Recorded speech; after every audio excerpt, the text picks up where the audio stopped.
Halo semua, saya Tiffany Regar. Hope you like and enjoy my content.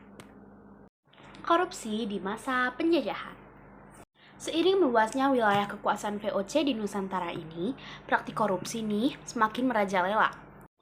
Adapun beberapa praktik korupsi secara umum yang dilakukan oleh para pejabat VOC, antara lain ada memotong keuntungan yang menjadi hak VOC, memaksa rakyat menyerahkan hasil bumi lebih daripada ketentuan, kemudian sengaja mengajukan target setoran di bawah potensi, memaksa penduduk menyerahkan UPT, dan juga menerima hadiah daripada penjilat. Pada ketika masa pergantian pejabat, para pejabat-pejabat VOC ini sering menerima hadiah dan juga UPT. Sistem UPT ini yang mendorong terjadinya korupsi. Selain menerima UPT, para pejabat VOC juga gemar melakukan perdagangan gelap, penjualan monopoli, dan juga jual beli kedudukan. Kemudian dampaknya pun ada, para VOC semakin kaya, sedangkan VOC sendiri semakin bangkrut. Ada loh salah satu contoh Gubernur Jenderal VOC yang melakukan tindakan korupsi, yaitu Gubernur Jenderal Van Horn yang menumpuk harta hingga 10 juta gulden ketika kembali ke Belanda pada 1709. Padahal gaji resminya ini yang resmi hanya sekitar 700 gulden pada setiap per bulannya.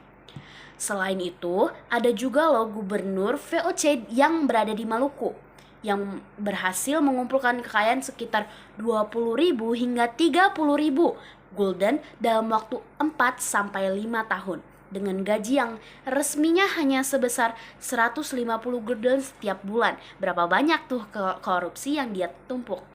Praktik korupsi yang mencapai tingkat akut dari pegawai rendah sampai pejabat tinggi menyebabkan beban utang untuk VOC yang semakin berat dan berujung pada kebangkrutan. VOC ini sudah dinyatakan resmi bangkrut dan dibubarkan pada 31 Desember tahun 1799. Tepat setelah dibubarkan, sejak 1 Januari 1880, seluruh kekuasaan, keputusan, dan wewenang VOC dilimpahkan kepada otoritas kerajaan Belanda termasuk utang dan saldo sebesar 134,7 juta gulden. Sejak saat itu, kawasan Nusantara bersama Hindia Belanda. Setelah era VOC berakhir, Nusantara berada di bawah kuasa pemerintahan kolonial Hindia Belanda. Kemudian saat itu, Belanda sendiri sudah menghadapi hutang yang menumpuk akibat berbagai perang. Van der Box mengeluarkan satu sistem budidaya tanaman yang biasa disebut dengan kultur stelsel. Kebijakan ini mengharuskan setiap desa menyerahkan 1/5 bagian dari tanah untuk ditanami produk hasil bumi yang laku di pasar-pasaran dunia seperti kopi, tebu, teh, dan juga nila. Van der Box memperlakukan sistem bonus dan inisiatif yang cerdik, sehingga ia berhasil mengarahkan para penguasa lokal untuk mengawasi penanaman, panen, dan juga pengangkutannya, serta hanya mempekerjakan sejumlah kecil pegawai administrasi Belanda untuk mengawasi kelancaran seluruh sistem. Kerja petani di perkebunan tidak dibayar sedikit pun. Sebagai gantinya, mereka tidak perlu membayar pajak tanah. Herman Willem Delens merupakan Gubernur Jenderal Hindia Belanda yang ke-36 yang memerintah di antara tahun 1808 hingga 1811. Berupaya besar memberantas korupsi dengan cara memperbaiki sistem koloni yang lemah sejak dari era VOC. Pengutusan Daendels sebenarnya juga merupakan usaha memodernisasi administrasi Hindia Timur di saat Belanda sendiri dikuasai oleh Prancis pasca Revolusi Prancis. Napoleon Bonaparte, Kaisar Prancis, memerintahkan kepada Raja Belanda Louis Napoleon untuk mencari calon Gubernur Jenderal Hindia Timur yang dapat menjaga martabat Prancis. Sebelum keberangkatannya ke Pulau Jawa, Daendels menerima surat keputusan pengangkatan dirinya menjadi Gubernur Jenderal pada tanggal 28 Januari 1807. Ketika sampainya di Jawa dan memulai kiprahnya sebagai Gubernur Jenderal, Langkah pertama yang dilakukan oleh Daendels adalah menaikkan gaji para pedagang. Daendels yakin korupsi disebabkan oleh karena rendahnya gaji yang mereka terima. Ia juga melarang setiap gubernur dan pegawai pemerintah untuk menerima atau mengirim hadiah dari berbagai pemberian. Pasalnya, ia memperoleh laporan bahwa para bupati yang dijabat oleh pribumi diwajibkan untuk memberikan uang pengakuan atau bisa dibilang uang bekti kepada gubernur. Praktik ini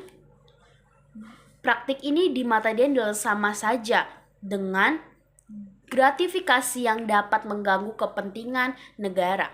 Maka dari itu, untuk mempertegas aturan tersebut, ia bahkan menerbitkan dalam beberapa bahasa agar bisa dipatuhi di berbagai kalangan.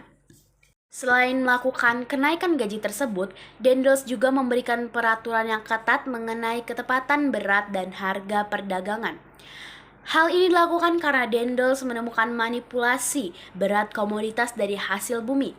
Sebagai contohnya, di salah satu kabupaten Priangan, petani menyerahkan kepada bupati sepikul kopi dengan berat 250 pon. Lalu bupati menyerahkan kepada pejabat Eropa dengan berat 140 pon.